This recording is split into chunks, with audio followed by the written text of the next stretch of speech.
Ever wonder what happens when a playwright with zero filmmaking experience decides to revolutionize British cinema during the darkest days of World War II? This is the story of a ship. In Which We Serve wasn't just wartime propaganda. It was a cinematic gamble that nearly destroyed careers, challenged military authority, and accidentally invented the modern British film industry.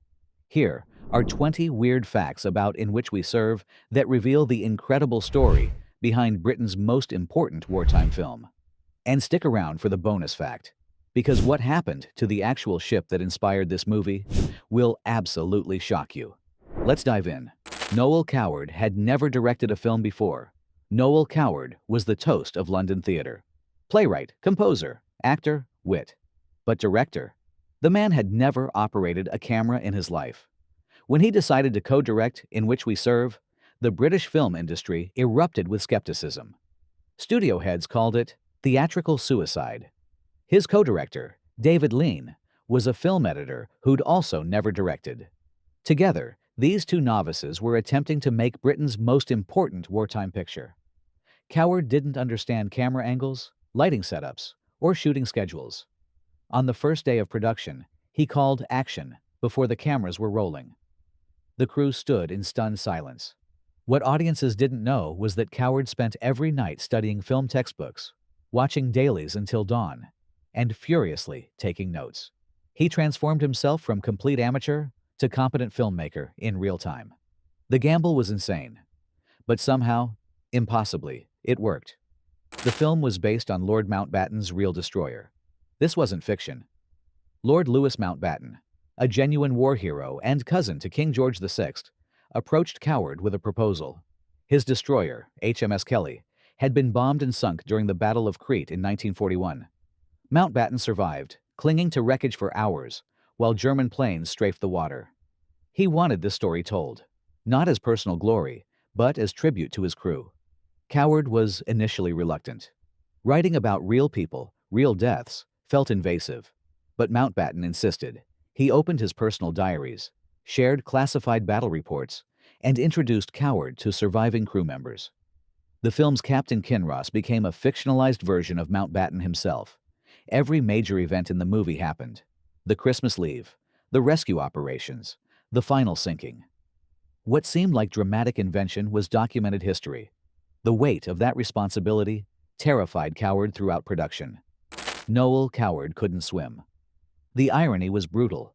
Coward was playing a naval captain in a film about drowning sailors, and he was terrified of water. Not just uncomfortable, genuinely phobic. As a child, he'd nearly drowned in the Thames, and the trauma never left him. Now he had to film scenes where Captain Kinross floats among wreckage, calmly giving orders, while men die around him. The production built a massive water tank at Denham Studios. Coward stared at it, with visible dread. The crew offered to use a double for wide shots. Coward refused.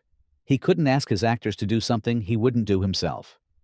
So he spent 2 weeks learning basic swimming with a private instructor. On filming day, he wore a hidden life vest under his uniform. Between takes, he'd climb out shaking and immediately light a cigarette. His fear is invisible on screen. That's pure acting courage. The government almost banned the film. The Ministry of Information loved the script. The Admiralty hated it. Senior naval officers read Coward's screenplay and exploded with rage. The film showed British sailors as real people. They got scared. They complained. They missed their families. Some died pointlessly. This wasn't the heroic propaganda the military wanted. One admiral called it defeatist rubbish and demanded the project be cancelled. The ministry refused. Coward had powerful allies, including Winston Churchill himself, who'd read the script and loved its honesty. The Admiralty responded with bureaucratic warfare. They delayed providing ships for filming, refused military advisors, threatened to withdraw cooperation entirely. The production hung in limbo for weeks. Finally, Churchill personally intervened, telling the Navy to stop being ridiculous. But the damage was done. Coward knew military authorities were watching, waiting for him to fail. The pressure was enormous. They built a full-scale destroyer in a studio tank. The production couldn't use real destroyers. The Navy needed every ship for actual combat. So the filmmakers did something unprecedented. They constructed a full-scale section of HMS Torrin inside a giant water tank at Denham Studios. Not a model. An actual destroyer section, complete with functioning deck guns, torpedo tubes, and interior compartments. The construction cost was staggering, consuming nearly a third of the film's budget.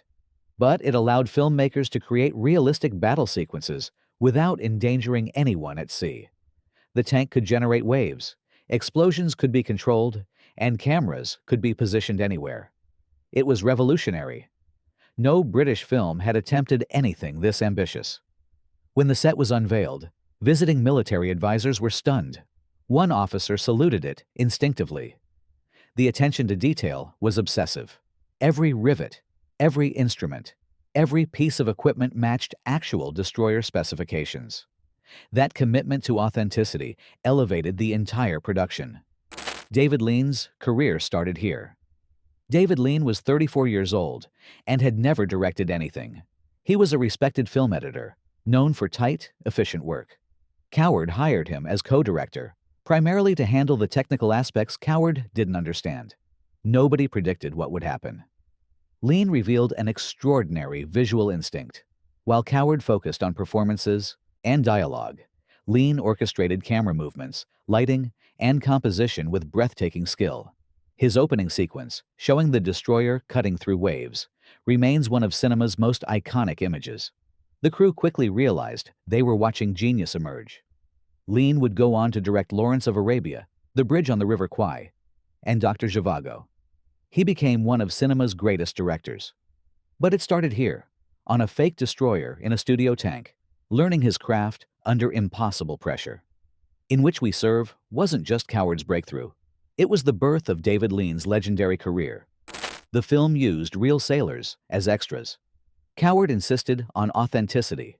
He didn't want actors pretending to be sailors. He wanted actual servicemen. The production recruited dozens of Royal Navy personnel on leave to serve as extras. These weren't trained performers. They were combat veterans who'd survived actual naval battles.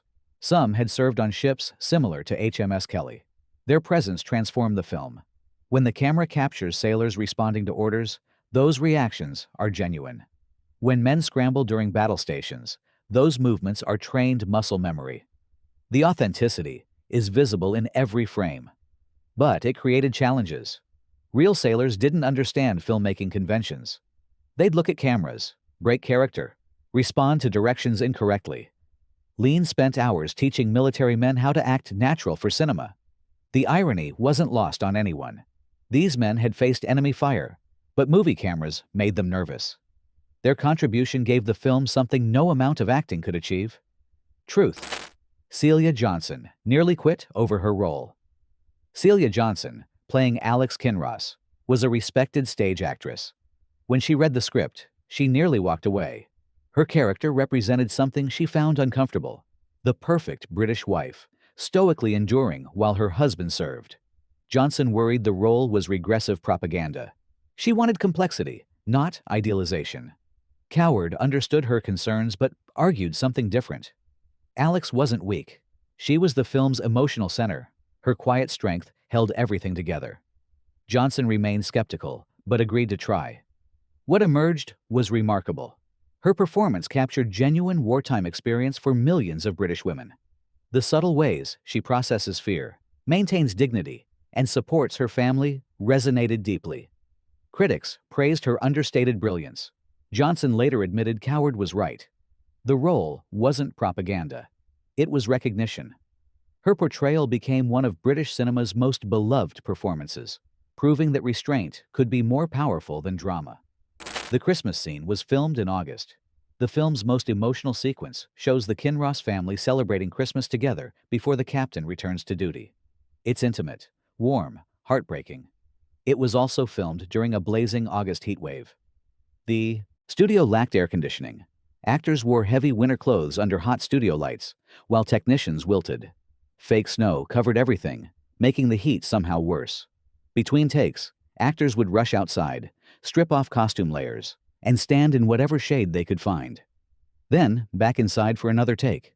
Coward kept pushing for emotional authenticity, while everyone fought heat exhaustion. Johnson's tears in that scene? Partially real, triggered by sheer physical misery. But none of that discomfort shows on screen. The Christmas scene remains beautifully convincing. That's the invisible sacrifice of filmmaking. Audiences see cozy warmth. The reality was brutal. Real bombing footage was edited into the film. Go ahead and like and subscribe, because what I'm about to reveal shows how desperate British filmmakers became to create authentic war cinema. The production couldn't stage large-scale bombing raids convincingly. The budget didn't allow it. So Lean made a controversial decision. He obtained actual combat footage from the Ministry of Information's film archive. Real German planes, real explosions, real ships under attack. This footage was seamlessly edited into the fictional narrative. Modern viewers can't tell the difference. The integration was masterful, but it raised ethical questions. Was using real combat footage, where people actually died, appropriate for entertainment? Coward argued the film wasn't entertainment. It was testimony. The footage honored those moments rather than exploiting them. The ministry agreed and provided additional material. This technique became standard for wartime films. But In Which We Serve pioneered the approach, blurring the line between documentary and fiction in ways that still influence filmmakers today. The film's premiere was during an air raid. September 1942. The Leicester Square Theatre prepared for the film's royal premiere. King George VI and Queen Elizabeth would attend. London was still under regular bombardment. The production team worried about timing. What if air raid sirens sounded during the screening? The event proceeded as planned. Hundreds attended despite the danger. Halfway through the film, sirens wailed. The audience barely reacted. Nobody left. On screen, HMS Torn faced enemy aircraft. Outside, real enemy aircraft approached London. The synchronicity was eerie. The king and queen remained seated, setting the tone. If the monarchy wouldn't flee, neither would anyone else. The screening continued. Anti-aircraft guns could be heard during quiet scenes. When the film ended, the audience erupted with applause. Only then did people move to shelters. That premiere became legendary. The film about British resilience premiered during an actual demonstration of British resilience. You couldn't script more perfect symbolism. Bernard Miles improvised his most famous line. Bernard Miles played ordinary seaman Shorty Blake, the film's comic relief, who becomes its emotional heart. Near the film's end, Shorty delivers a speech about why fighting matters, mentioning his family and his neighborhood. That speech wasn't in the original script. Miles, a working-class actor from a dockyard family, felt the scripted dialogue was too formal. Real sailors didn't talk like that. During rehearsal, he asked Coward if he could try something different. Coward agreed. Miles spoke from personal experience, describing the actual East End streets where he grew up, the actual values his community held. Coward watched in silence. When Miles finished, Coward said, "That's what we're filming." The speech became one of the film's most quoted moments. It captured working-class patriotism without condescension. Miles proved that authenticity couldn't be written. Sometimes it had to be lived and then spoken. The film was shot entirely in black and white for political reasons. Color film existed in 1942. Why not use it? The decision was deliberate. Coward and Lean wanted the film to feel like newsreel footage. Color would make it feel theatrical, removed from reality. Black and white created immediacy. It looked like the combat footage people saw in cinemas every week. There was also a political calculation. Britain was enduring rationing, sacrifice, hardship. A colorful, glossy war film would seem tone-deaf. Black and white matched the national mood. Gray, stark, honest. The aesthetic choice proved brilliant. The film's visual style reinforced its documentary-like quality. Audiences unconsciously accepted it as more truthful than it would have seemed in color. Sometimes artistic limitations become strengths. The black and white cinematography is now considered one of the film's defining qualities, giving it timeless gravitas that color might have undermined. John Mills almost drowned during the sinking scene. John Mills, playing ordinary seaman Blake, had his own water nightmare.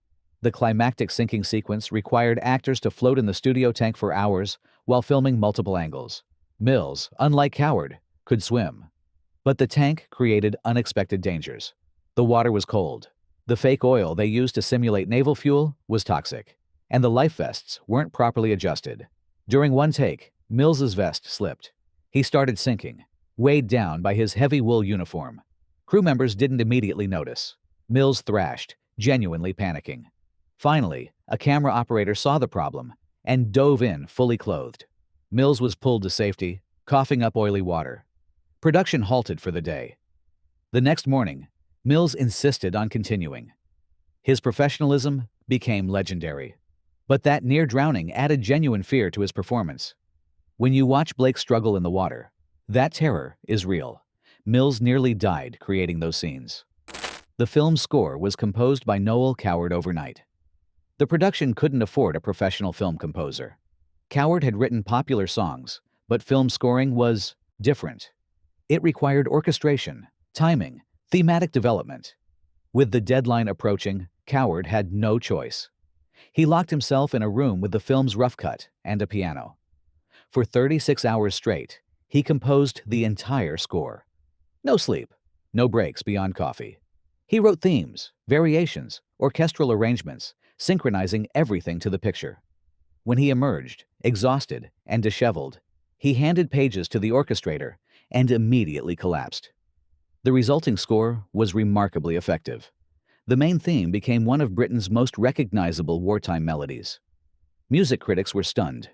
How had Coward, a theatrical composer, understood film music so instinctively? He later admitted it was desperation, not genius. The deadline forced him to trust his instincts. Sometimes, panic produces brilliance. The score remains a masterclass in economical composition. Richard Attenborough made his film debut at age 18. Hidden among the crew is a fresh-faced teenager playing a young stoker. Richard Attenborough was 18 years old and had never acted on film before. He was terrified. Surrounded by experienced actors like Coward and Mills, Attenborough felt completely out of his depth. His role was tiny, but Lean insisted on multiple takes, pushing the young actor to find authenticity. Those early scenes taught Attenborough lessons he'd carry throughout his career. Watching Coward and Lean work showed him what filmmaking could be. The attention to detail, the collaborative process, the pursuit of truth over theatricality. Attenborough would become one of Britain's most respected actors and directors, creating films like Gandhi and Cry Freedom. But it started here, as a nervous teenager on a fake destroyer. In Which We Serve was a training ground for multiple legendary careers. The film's influence extended far beyond its own success. The film was banned in several countries. After the war, In Which We Serve faced unexpected censorship.